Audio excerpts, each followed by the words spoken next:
નમસ્કાર વિદ્યાર્થી મિત્રો, ગયા લેક્ચરમાં આપણે મૂળનો ટોપિક પૂરો કર્યો.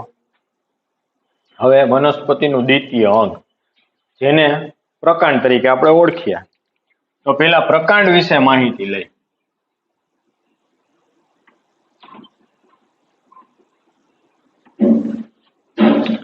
તો પ્રકાંડ છે શું? તો કે તે વનસ્પતિ અક્ષનો હવાઈ પ્રદેશ છે.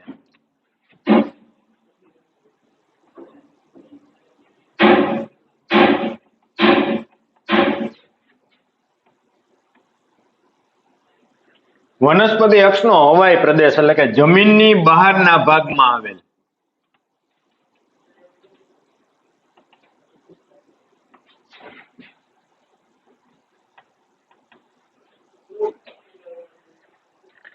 મૂળ કરતા પ્રકાંડ કઈ બાબતમાં જુદું પડે? તો પ્રકાંડ છે તેના પર, પ્રકાંડ પર પર્ણ, પુષ્પ અને ફળ નું નિર્માણ થાય. આ રીતના પ્રકાંડ છે જમીનની બહારના ભાગમાં આવેલો ભાગ છે જે મૂળ કરતા અલગ પડે છે.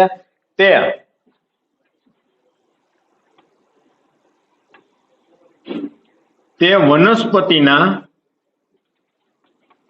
હવાઈ અંગો ને પૂરતી માત્રામાં સૂર્યપ્રકાશ પ્રાપ્ત થાય તે રીતે ગોઠવે છે. વનસ્પતિના જે હવાઈ ભાગ છે એટલે કે પર્ણ છે, પુષ્પ છે, એને પૂરતી માત્રામાં સૂર્યપ્રકાશ મળી રહે તે રીતના તેને ગોઠવવાનું કાર્ય કરે. પ્રકાંડની રચનાની વાત આવે, તેની રચના કઈ રીતના? આ જમીનનો પ્રદેશ, પ્રકાંડ છે જમીનના બહારના ભાગમાં આવેલી રચના છે એટલે આ છે પ્રકાંડ.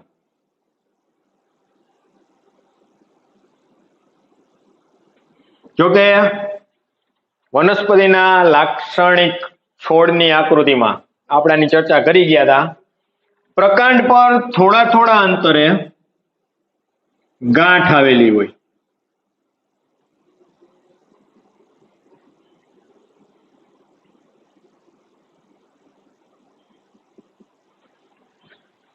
બે ગાંઠ વચ્ચેનો જે ભાગ છે એટલે આ ગેપ,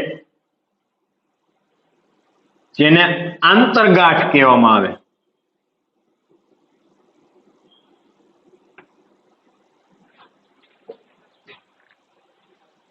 ગાંઠના પ્રદેશમાંથી ભવિષ્યમાં પ્રકાંડ શાખાઓનું નિર્માણ થાય એટલે આ શાખાઓ ઉત્પન્ન થાય.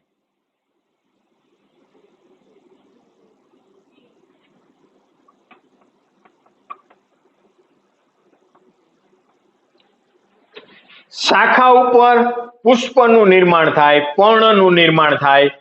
તો પ્રકાંડ શાખા, પુષ્પ, પર્ણ બધા જ નું ઉત્પત્તિ સ્થાન કોણ છે? તો કે પ્રકાંડનો પ્રદેશ છે.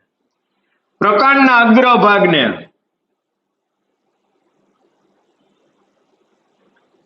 પ્રરોઆગ્ર તરીકે ઓળખવામાં આવે, જે ગઈકાલે આપણે આગળના લેક્ચરમાં વાત કરી ગયા હતા. આ રીતના પ્રકાંડની રચના થઈ. પ્રકાંડના બે પ્રકાર છે,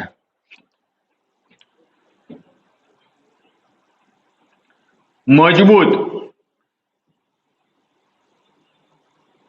અને નબળું પ્રકાંડ. મજબૂત પ્રકાંડ એટલે જે પ્રકાંડ ટટ્ટાર ઉભા રહી શકે.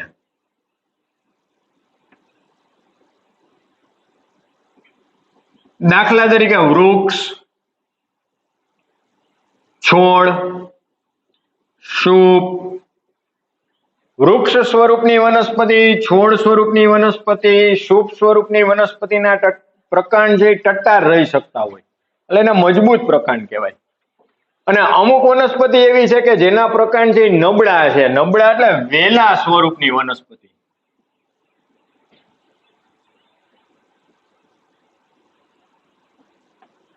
લતા સ્વરૂપની વનસ્પતિ.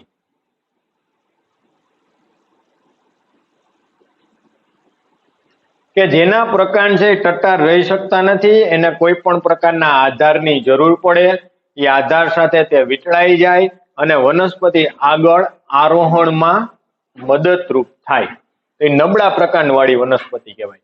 અથવા તો તે જમીન ઉપર પથરાઈ જાય, કોઈ આધાર સાથે ચડે નહીં, જમીન ઉપર પથરાઈ જાય. દાખલા તરીકે તરબૂચનો વેલો, તે વેલા સ્વરૂપની વનસ્પતિ થઈ. એના પ્રકાંડ નબળા છે. મજબૂત પ્રકાંડ છે તો એ તો બધા છોડ, શુપ, વૃક્ષ સ્વરૂપની વનસ્પતિના પ્રકાંડ બધાના મજબૂત છે. તો પ્રકાંડ કાર્ય શું કરે? સામાન્ય કાર્ય.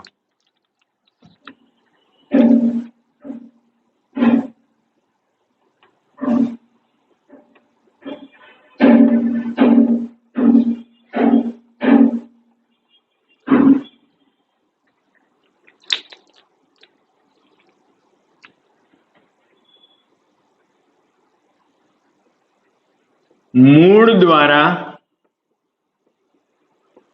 શોષાયેલા પાણી અને ખનિજને પર્ણ સુધી પહોંચાડે. કારણ કે મૂળ જમીનની અંદર હોય, પર્ણ ઉપરના ભાગે છે, તો બેયની વચ્ચેનું માધ્યમ તો પ્રકાંડ જ થયું. એટલે મૂળ દ્વારા જે પાણી શોષાય અને પાણીમાં ઓગળેલ દ્રાવ્ય ખનિજ જે શોષાય તેને પર્ણ સુધી લઈ જાય. પર્ણ દ્વારા તૈયાર થયેલ ખોરાક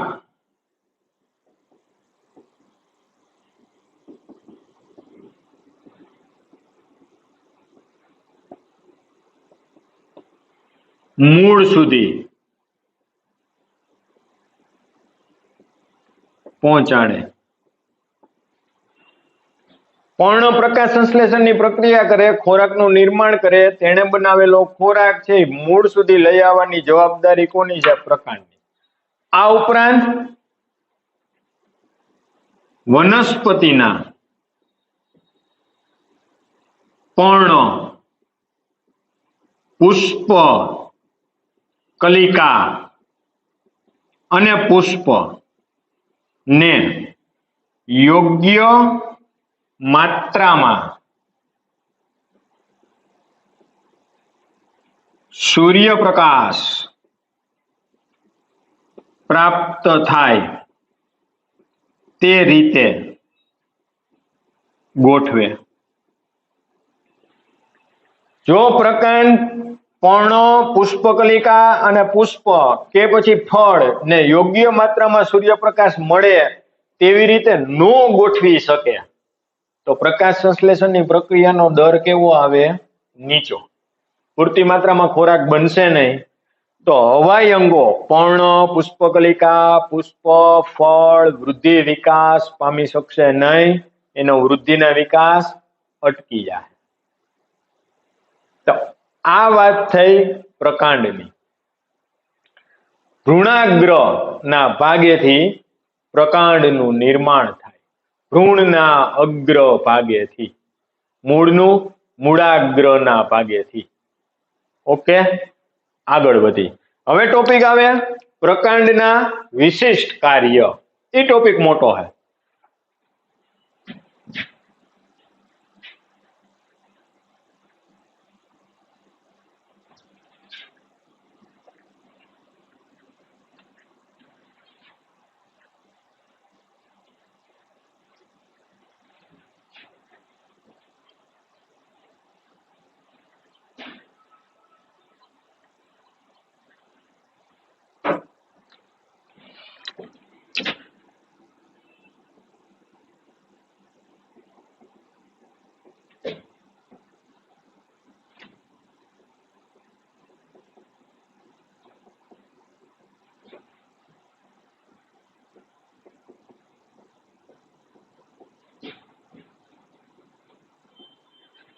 પ્રકાંડના વિશિષ્ટ કાર્ય અથવા તો એમ પણ કહેવામાં આવે કે પ્રકાંડના રૂપાંતરણો સમજાવો. 3 માર્કની થિયરી થાય. જેમ મૂળ વિશિષ્ટ કાર્ય કરતું હતું, દાખલા તરીકે ખોરાકનો સંગ્રહ, શ્વસન, પ્રકાશ સંશ્લેષણ, આ બધા મૂળના વિશિષ્ટ કાર્ય હતા. એમ પ્રકાંડના પણ વિશિષ્ટ કાર્ય છે. એમાં પેલું કાર્ય આપણે લઈ ખોરાક સંગ્રહ.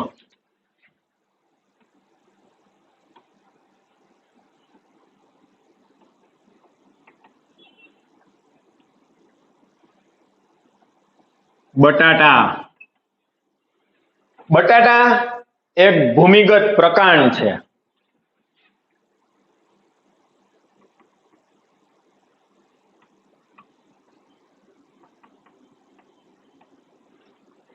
જેને ગ્રંથિલ તરીકે પણ ઓળખવામાં આવે. બટાટાની ઉપર કક્ષ આવેલ હોય. બટાટાની સપાટી કોઈ દિવસ લીસી ન હોય, ખળબચડી હોય, કક્ષ હોય. એ કક્ષને કહેવામાં આવે કક્ષ કલિકા.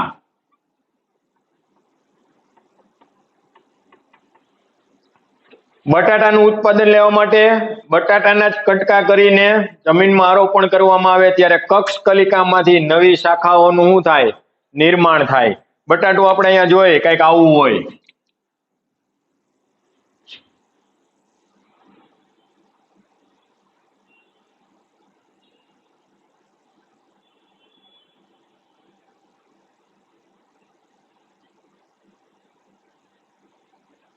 જ્યાં ખાડા જેવી રચના છે એનો કક્ષ કહેવાય. કક્ષમાં કક્ષ કલિકા હોય જેને આપણે આંખ તરીકે ઓળખીએ. આ જ બટાટાના 4 પીસ કરીને જમીનની અંદર વાવેતર કરવામાં આવે. બીજું ઉદાહરણ આવે આદુ હળદર.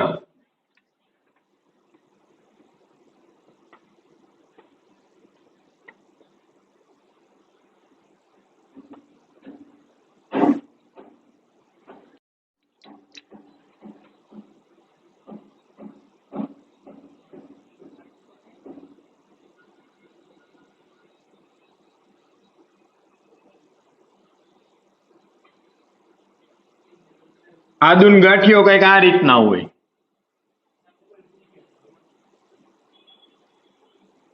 એના જેવું લાગે. જ્યારે આદુની અંદર તમે આ ભાગ જોવો છો તો અહીંયા ખાંચ હશે. આની અંદર સૂક્ષ્મ પર્ણ આવેલા હોય, એકદમ ફોતળા જેવા. આપણને એમ થાય આદુની ત્વચા છે. એ આદુની ત્વચા નથી, એ તેના સલ્કી પર્ણ છે. ને આદુનો ગાંઠિયો જે હોય એને વચ્ચેથી તમે આમ કરો ટાક અવાજ આવે. કારણ તો કે આ એક ગાંઠ થઈ, આ એક બીજી ગાંઠ થઈ, બે ગાંઠ વચ્ચેનો જે આ પ્રદેશ છે એ આંતરગાંઠ છે. ને આંતરગાંઠના ભાગમાં ખોરાકનો શું થાય? સંચય થાય, સંગ્રહ થાય. આદુની અંદર રેસા આવેલા હોય કારણ કે આ પ્રકાંડનો ભાગ છે. તો આ ખોરાક સંગ્રહ માટે. આગળ વધી અમુક વનસ્પતિના પ્રકાંડ છે એ પ્રકાશ સંશ્લેષણનું કાર્ય કરે.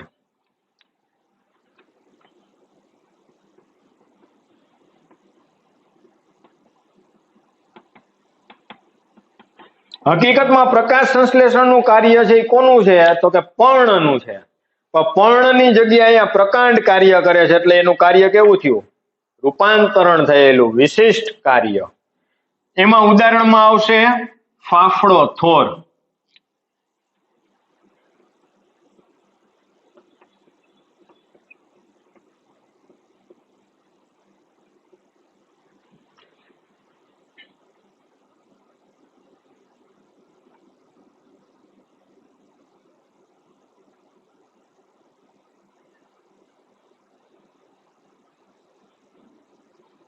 આ રીતના ફાફડા થોરની રચના હોય ના પ્રકારની. આનું પ્રકાંડ છે એ કેવું હોય? તો કે ચપટું હોય, લીલા રંગનું હોય. સામાન્ય રીતે બીજી બધી જ વનસ્પતિના પ્રકાંડ છે એ શરૂઆતમાં લીલા કલરના હોય. જ્યારે એ પુખ્ત અવસ્થાએ પહોંચે ત્યારે તેનો લીલો કલર દૂર થઈ જાય અને તે કાષ્ઠમય થઈ જાય. તો ફાફડા થોરમાં ચપટું અને લીલા રંગનું પ્રકાંડ રહેવાનું કારણ શું? તો ફાફડો થોર છે એ રણ પ્રદેશની વનસ્પતિ છે, જેને કારણે બાષ્પોત્સર્જનનો દર ઘટાડવા માટે આ વનસ્પતિએ તેના પર આવેલા પર્ણનું કદ નાનું કરી નાખ્યું અને પર્ણની સંખ્યા ઓછી કરી નાખી.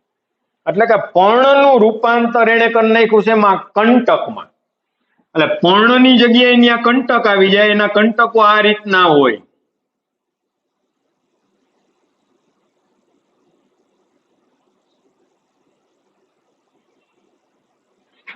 આ કંટકો છે એ ચરતા પ્રાણીઓ સામે વનસ્પતિને રક્ષણ આપે.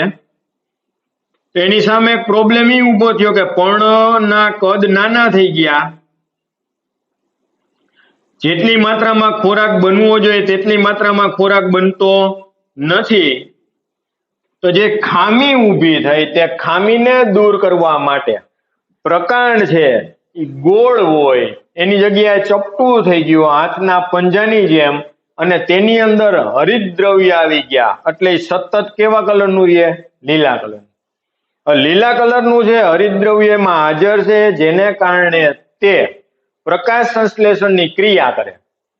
પર્ણ દ્વારા પૂરતી માત્રામાં જે ખોરાક નથી બનતો તે ખામીને તે દૂર કરે છે. એટલે આવા પ્રકાંડને પ્રકાશ સંશ્લેષી પ્રકાંડ તરીકે ઓળખવામાં આવે.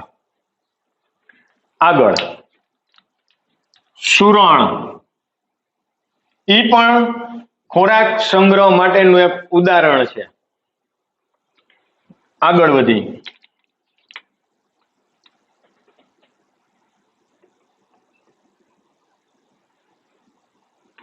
રક્ષણ, ગુલાબ. ગુલાબની અંદર તેના પ્રકાંડ પરથી કંટકનું નિર્માણ થાય. આ કંટક છાલમાંથી ઉત્પન્ન થાય એટલે એને છાલ સૂળ કહેવાય. છાલમાંથી કાંટાનું નિર્માણ થાય એટલે નામ આપવામાં આવ્યું છાલ સૂળ. જે પણ એક વિશિષ્ટ પ્રકારનું કાર્ય થયું. આથી ચરતા પ્રાણીઓ તેનો ખોરાકમાં ઉપયોગ કરી શકે નહીં. આગળ વધી આરોહી,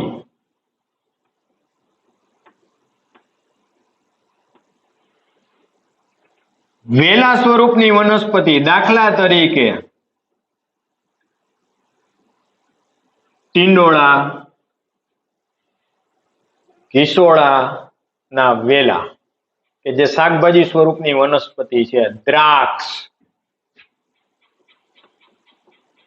દ્રાક્ષનું પ્રકાંડ એકદમ નબળું હોય, જે ટટ્ટાર રહી શકતું નથી, ત્યારે તેના ઉપર થોડા થોડા અંતરે આવી રીતની રચના છે. આવી રીતની એના થોડા થોડા અંતરે ગાંઠ હોય. ગાંઠના ભાગેથી પર્ણનું નિર્માણ થાય. તો અમુક જગ્યાએથી આવા સ્પ્રિંગ જેવી રચના ઉત્પન્ન થાય. ટીંડોળાના વેલામાં ખાસ જોવા મળે, દ્રાક્ષના વેલામાં ખાસ જોવા મળે. આને સૂત્રાંગો કહેવાય. સૂત્રાંગો. આ સ્પ્રિંગ જેવી રચના કોઈ પણ આધાર સાથે વીંટળાઈ જાય. નબળું પ્રકાંડ હોવાને કારણે તે ટટ્ટાર રહી શકતું નથી. સ્પ્રિંગ છે આધાર સાથે વીંટળાઈ ગઈ. હવે પ્રકાંડને આરોહણ કરવામાં શું મળશે? તો કે મદદ મળશે, જેને કારણે એનું આરોહણ છે એ આગળ ચાલશે. અમુક વનસ્પતિ એવી છે કે જેને ભૂ પ્રસારી કહેવાય, જમીન ઉપર પથરાઈને વસવાટ કરે, જેના પ્રકાંડ એકદમ નબળા છે. દાખલા તરીકે ફોદીનો.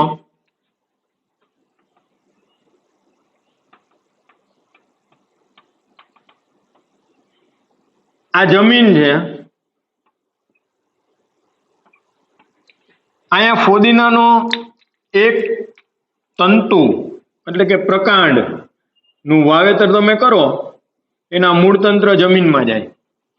પ્રકાંડનો ભાગ થોડેક અંતર સુધી આગળ વધે, પછી નબળું હોવાને કારણે તે જમીનમાં આમ ત્રાંસું અડે, વળી જાય. જે પ્રદેશ જમીનના સંપર્કમાં આવ્યો ત્યાં આવેલી ગાંઠમાંથી મૂળ તંત્ર ઉત્પન્ન થાય. આ ભાગ તો આગળ વૃદ્ધિ પામે જ છે અને અહીંથી નવો ફણગો નીકળે. આને ભૂપ્રસારી કહેવાય.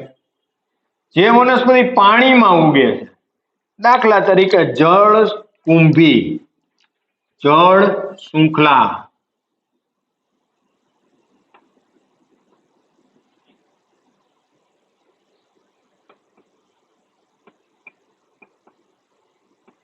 તો જળ શૃંખલા, જળકુંભી જેવી વનસ્પતિ પાણીની સપાટી ઉપર થાય, પાણીની અંદર નહીં.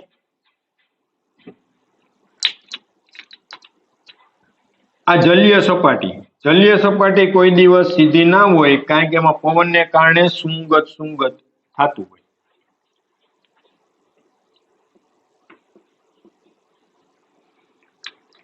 આની ઉપર જળ શૃંખલા કે જળકુંભી આઇકોનિયા ઉત્પન્ન થાય. આ એનું પ્રકાંડ છે. જ્યારે ગાંઠના ભાગેથી મૂળ ઉત્પન્ન થાય, તે જ પ્રદેશમાંથી નવી શાખાનું નિર્માણ થાય.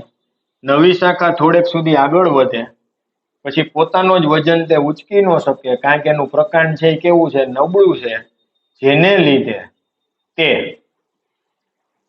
વળી જાય. તો એ બધી બાજુ પાણી હોય, ફરતું પાણી જ હોય. ગમે દિશામાં જ્યાં એ પાણીના સંપર્કમાં આવશે ત્યાંથી પાછો એના મૂળ ઉત્પન્ન થાય. દાખલા તરીકે માની લ્યો કે અહીંયા મળી ગયું, તો અહીંથી નવા મૂળ ઉત્પન્ન થાય, અહીંથી પાછી નવી શાખા નીકળે, થોડેક અંશે વૃદ્ધિ પામે, પાછું જમીન તરફ પાણી તરફ આગળ વધે, પાછી અહીંથી નવી શાખા નીકળે, પાછું આમ આગળ વધે. આ વિસ્તાર છે એ સતત ચાલુ રહે. આ વનસ્પતિ તમે જોઈ હોય, વેલા સ્વરૂપની વનસ્પતિ હોય. કોઈ જગ્યાએ બંધિયાર પાણી હોય, તળાવ છે, બંધિયાર છે, કે ડેમ છે, બંધિયાર પાણી છે, એની અંદર આપણે એમ કહીએ કે ભાઈ જંગલી વનસ્પતિ હોય, ખડ ઉગ્યું પાણીનું, જેને જંગલી ઘાસ કહેવાય, પણ કેવું તો કે જલ્ય. આ બધા જ કાર્ય છે એ પ્રકાંડના થયા, પણ કેવા થયા, વિશિષ્ટ પ્રકારના કાર્ય થયા. ઓકે, આ પ્રશ્ન આપણને પૂછાઈ શકે કે પ્રકાંડના વિશિષ્ટ કાર્ય અથવા તો પ્રકાંડના રૂપાંતરણો સમજાવો. આ બધી જ વસ્તુ ટેક્સ્ટમાં છે, ડાયાગ્રામ નથી. આપણે ડાયાગ્રામ એટલે કે આકૃતિ સમજ માટે દોરી છે, પણ તમારે થિયરીમાં દોરવાની થતી નથી. હવે પ્રકાંડમાં આપણે આગળ વધી.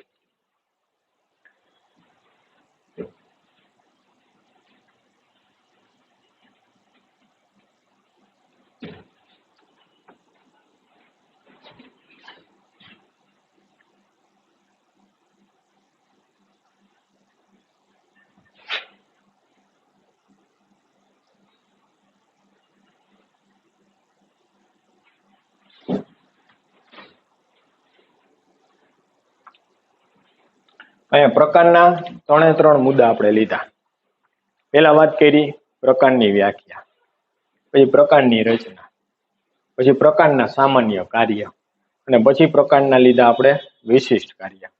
એમાં બંને પ્રકારના પ્રકાર લઈ લીધા, તો કે મજબૂત ને ટટાર અને નબળા પ્રકાર. તો આમ આપણા ચેપ્ટરના અત્યારે 2 મુદ્દા પૂરા થઈ ગયા, મૂળ પૂરું, પ્રકાંડ પૂરું. હવે ત્રીજો મુદ્દો આવે એ છે આપણું પર્ણ.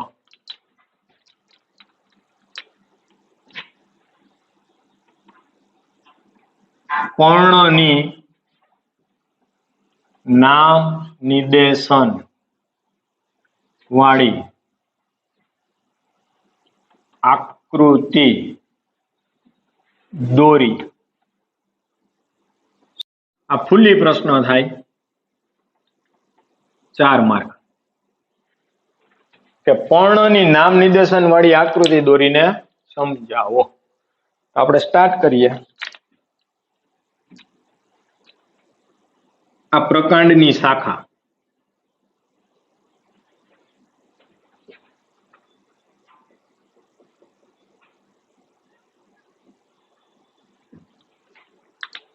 પ્રકાંડ શાખામાં આવેલી આ ગાંઠ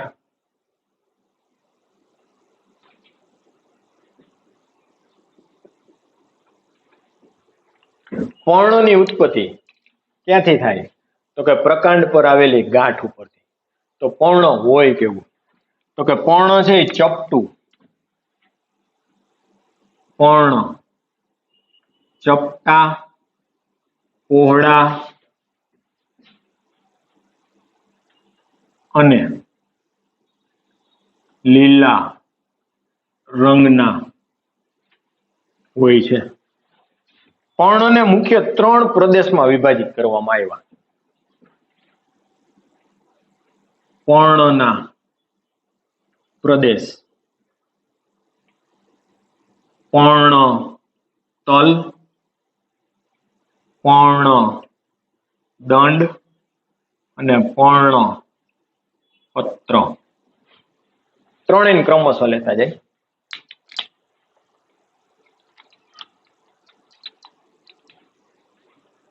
ગાંઠ ઉપરથી જે દંડ જેવી રચનાનું નિર્માણ થાય તો આને કહેવામાં આવે પર્ણ દંડ.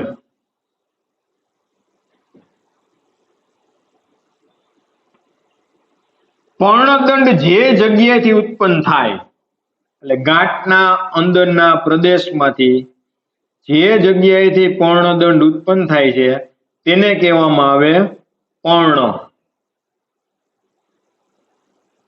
તલ.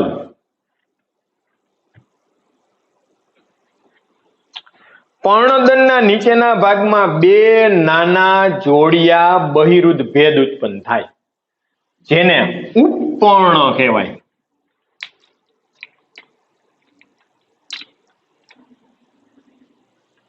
જે દેખાવમાં પર્ણ જેવા જ હોય પણ કદમાં એકદમ નાના હોય.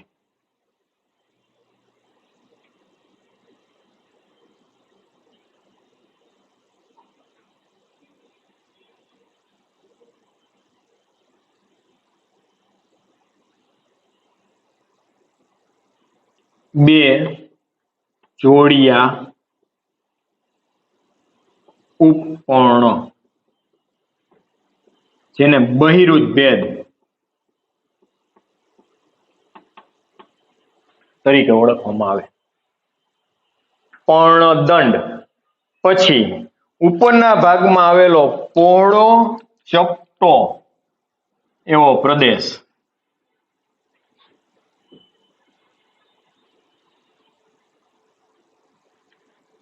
જેને કહેવામાં આવે પર્ણ ફલક. તો આપણે એમ કહી શકીએ છોકરાઓ, પર્ણતલ છે એ પર્ણદંડ અને પ્રકાંડ ને જોડતો સાંધો છે. પર્ણતલ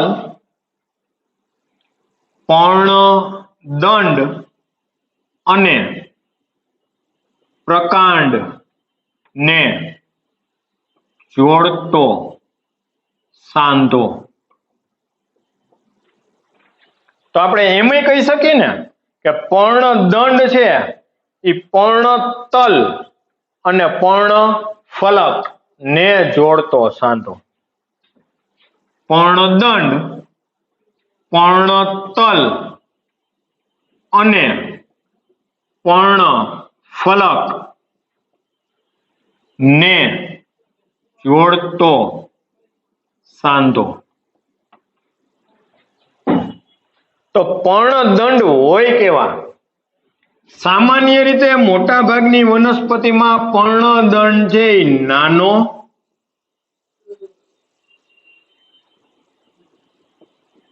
નળાકાર ને લીલા રંગનો હોય. પણ ઘણી બધી વનસ્પતિ એવી છે એટલે કે એક દળી વનસ્પતિ એમાં પર્ણદંડ છે એ ચપટો થઈ જાય, પ્રકાંડના આખે આખા ભાગને ઢાંકી દે.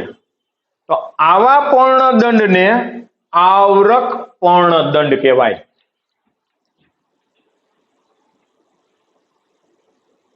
એક દળી વનસ્પતિમાં પર્ણદંડ પહોળો ચપટો બની પ્રકાંડ ભાગને આવરે તો તેને આવરક પર્ણદંડ કહે છે. દાખલા તરીકે શેરડી,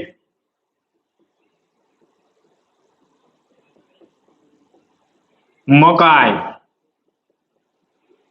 શેરડીનો હાંઠો તમે જોયો હોય, એની અંદર આવેલા પર્ણને પર્ણદંડ હોતો નથી. પર્ણ પોળું બની આખે આખા હાંઠાને આમ ઢાંકી દે તમે જ્યારે ઈ આખે આખું પર્ણ દૂર કરો ત્યારે અંદરના ભાગમાંથી તમને કાતરી દેખાય. ત્યાં સુધી કાતરી નહીં દેખાય, કારણ કે એનો પર્ણદંડ છે એ ચપટો થઈ ગયો, પોળો થઈ ગયો, અને પ્રકાંડ, શેરડીનો હાથો છે એ પ્રકાંડ જ છે. એ પ્રકાંડને આખે આખું શું કર્યું, એને ઢાંકી દીધું. આગળ વધી, પર્ણદંડ પર્ણફલકમાં પ્રવેશે ત્યારે મધ્યમાં, પર્ણફલકના મધ્યમાં એક જાડી શીરાનું નિર્માણ કરે.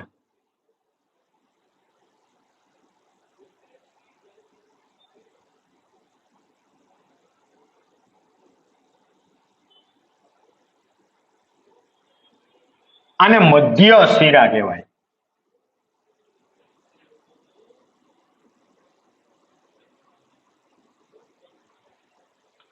મધ્ય શિરામાંથી અસંખ્ય પાતળી શિરાઓનું નિર્માણ થાય.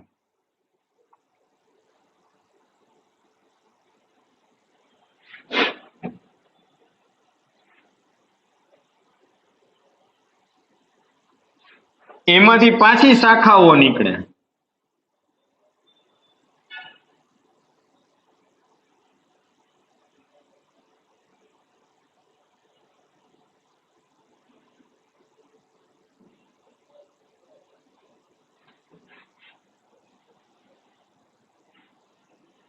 આવી રીતે શાખાઓ નીકળવાનું ચાલુ જ રહે. એમાંથી પાછી શાખાઓ નીકળે.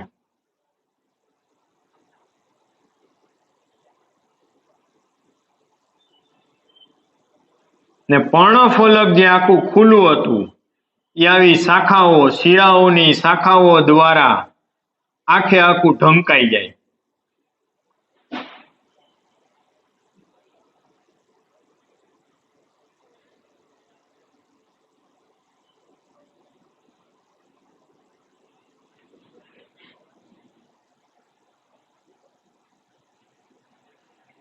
જેને કારણે પર્ણફલકમાં સૂક્ષ્મ જાળી જેવી રચના થાય.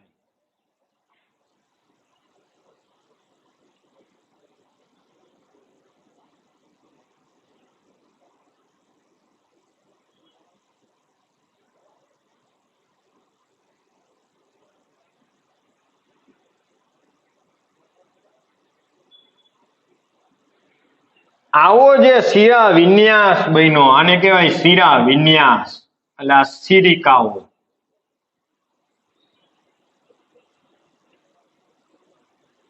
તો અહીંયા શિરા વિન્યાસની વ્યાખ્યા થઈ ગઈ.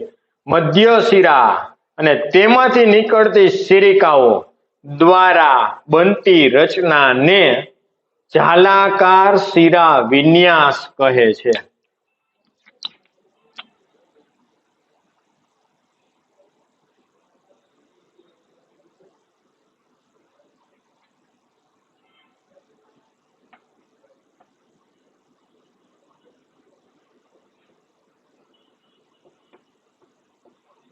તમને કોઈ વ્યાખ્યા પૂછે કે જાલાકાર શિરા વિન્યાસ એટલે શું, તો કે મધ્ય શિરા અને તેમાંથી ઉત્પન્ન થયેલી શિરિકાઓ દ્વારા બનતી આ રચનાને જાલાકાર શિરા વિન્યાસ કહે છે.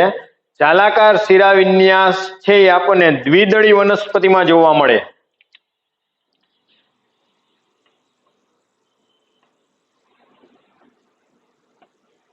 એક બીજો પ્રકાર છે સમાંતર શિરા વિન્યાસ, એક દળી વનસ્પતિમાં જોવા મળે. મકાઈનું પર્ણ કંઈક આવું હોય, ઉપરથી આમ બેન્ડ વળી ગયેલું, નીચેનો ભાગ પોળો હોય, ઉપરથી ભાગ છે એ સાંકડો થતો જાય અને આ મણીવાળો બનતો જાય.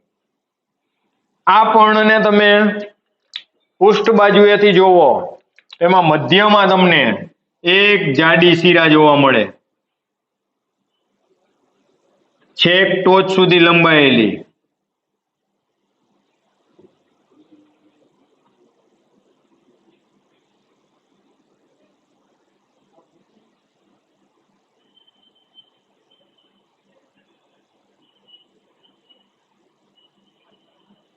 આ મધ્ય શિરા.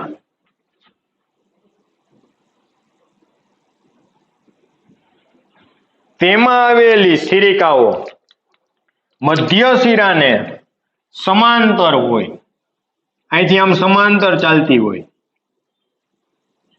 અને ટોચે બધી સિરિકાઓ ભેગી થતી હોય. આપણે જે આ લાલ ડ્રો કરી બધી સિરિકાઓ એ ટોચે જઈને એને અડતી હોય.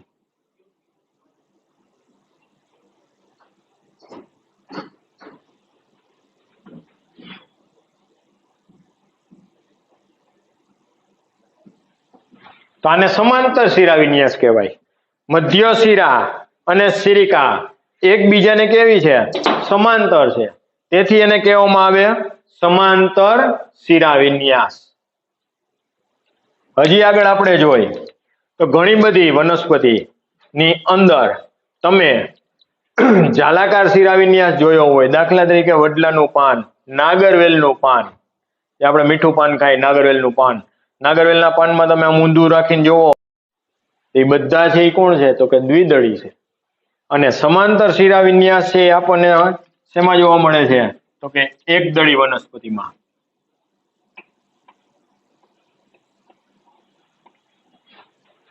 તો અહીંયા પર્ણની વાત ફરીથી. પર્ણને મુખ્ય 3 ભાગમાં વહેંચવામાં આવ્યા: પર્ણતલ, પર્ણદંડ અને પર્ણફલક. પર્ણતલ પ્રકાંડના ગાંઠના ભાગેથી ઉત્પન્ન થતી રચના છે. પર્ણતલમાંથી પર્ણદંડનું નિર્માણ થાય. પર્ણતલના ભાગે 2 નાના જોડિયા બહિરુદ્ધ ભેદ ઉત્પન્ન થાય, જેને ઉપપર્ણ કહેવામાં આવે. કારણ કે પર્ણ જેવા જ હોય પણ કદમાં એકદમ કેવા હોય? નાના. પર્ણદંડ ના ઉપરનો ભાગ પહોળો બને, ચપટો બને અને હરિતદ્રવ્ય યુક્ત હોય, તેથી તેનું નામ છે પર્ણફલક. આગળ પર્ણતલ એ પર્ણદંડ અને પ્રકાંડ, પર્ણદંડ અને પ્રકાંડ ને જોડતો ભાગ છે. પર્ણદંડ એ પર્ણતલ અને પર્ણફલક ને જોડતો ભાગ છે. પર્ણદંડની રચના તો કે પર્ણદંડ નાનો હોય, નળાકાર હોય અને લીલા રંગનો હોય. એકદળી વનસ્પતિમાં પર્ણદંડ પહોળો બને, ચપટો બને અને પ્રકાંડના ભાગને સંપૂર્ણપણે આવરી લે, તેથી આવા પર્ણદંડને આવરક પર્ણદંડ તરીકે ઓળખવામાં આવે. શેરડી, મકાઈ જેવી વનસ્પતિમાં આવી રચના હોય. આગળ પર્ણદંડ પર્ણફલકમાં જાય ત્યારે મધ્ય ભાગમાં એક જાડી શિરાનું નિર્માણ થાય, જેને મધ્ય શિરા કહેવાય. મધ્ય શિરામાંથી દ્વિતીયક, એમાંથી પાછી શાખા નીકળે, તૃતીયક, એવી રીતના શાખાઓ નીકળતી જાય. પર્ણફલક આખે આખું જાળી જેવી રચનાનું નિર્માણ કરી નાખે, જેથી કરીને વ્યાખ્યા બની ગઈ કે મધ્ય શિરા અને સિરિકાઓ જોડાય અને જે રચનાનું નિર્માણ કરે તે રચનાને જાલાકાર શિરા વિન્યાસ કહે છે. જાલાકાર શિરા વિન્યાસ બધી જ દ્વિદળી વનસ્પતિઓમાં જોવા મળે છે. એકદળી વનસ્પતિમાં મધ્ય શિરાને સમાંતર સિરિકાઓ નીકળતી હોય, પણ સિરિકા અને મધ્ય શિરા એકબીજાને ટચ થતી નથી. આપણે આકૃતિ દોરવામાં ભલે ટચ થઈ ગઈ હોય, પણ નેચરલ જ્યારે તમે વનસ્પતિને જોવો એટલે એકદળી વનસ્પતિના પર્ણને, મકાઈના પર્ણને, શેરડીના પર્ણને, ઘઉં છે, બાજરો છે, જાર છે, તો એના પર્ણોમાં આ સિરિકાઓ મધ્ય શિરામાંથી ઉત્પન્ન થતી નથી. તો એને કહેવામાં આવે સમાંતર શિરા વિન્યાસ.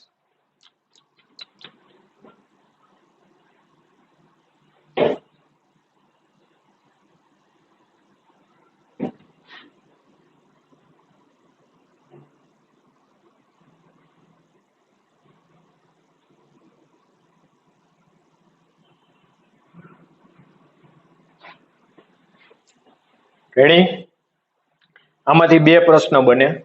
એક પ્રશ્ન આપણે અહીં બોર્ડ ઉપર લખ્યો છે કે પ્રકાંડના વિશિષ્ટ કાર્ય જણાવો.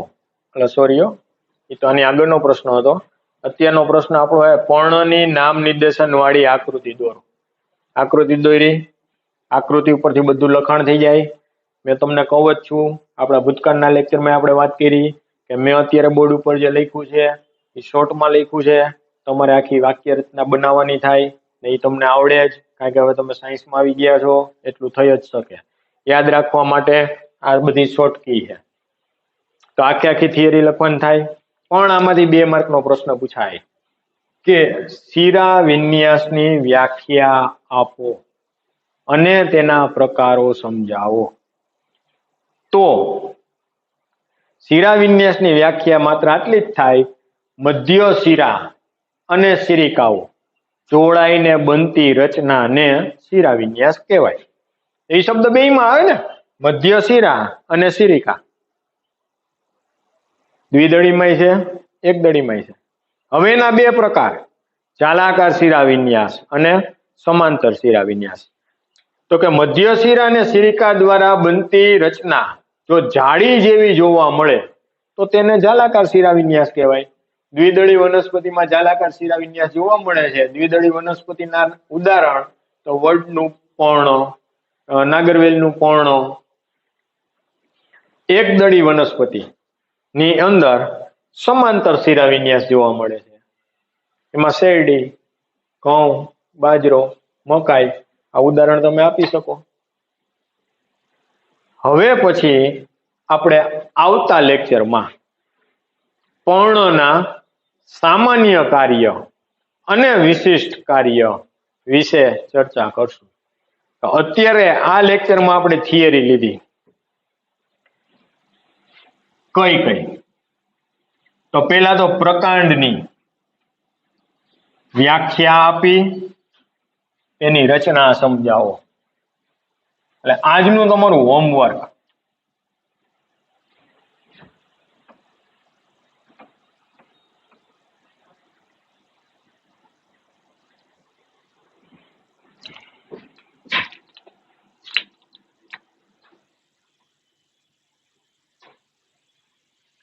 પ્રકાંડની વ્યાખ્યા આપી તેની રચના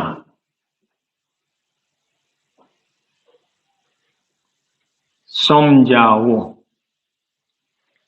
એના પછીનો પ્રશ્ન લીધો તો આપણે પ્રકાંડના વિશિષ્ટ કાર્ય અથવા તો રૂપાંતરણો. અને ત્રીજો પ્રશ્ન લીધો પર્ણની નામ નિર્દેશન વાળી આકૃતિ દોરીને સમજાવો. હોમવર્કમાં 2 વાર મોઢે લખવાના છે, તૈયાર કરવાના છે. આવતા લેક્ચરમાં આપણે પર્ણના વિશિષ્ટ કાર્ય તરફ આગળ વધશું. અહીંયા આપણે અટકીએ.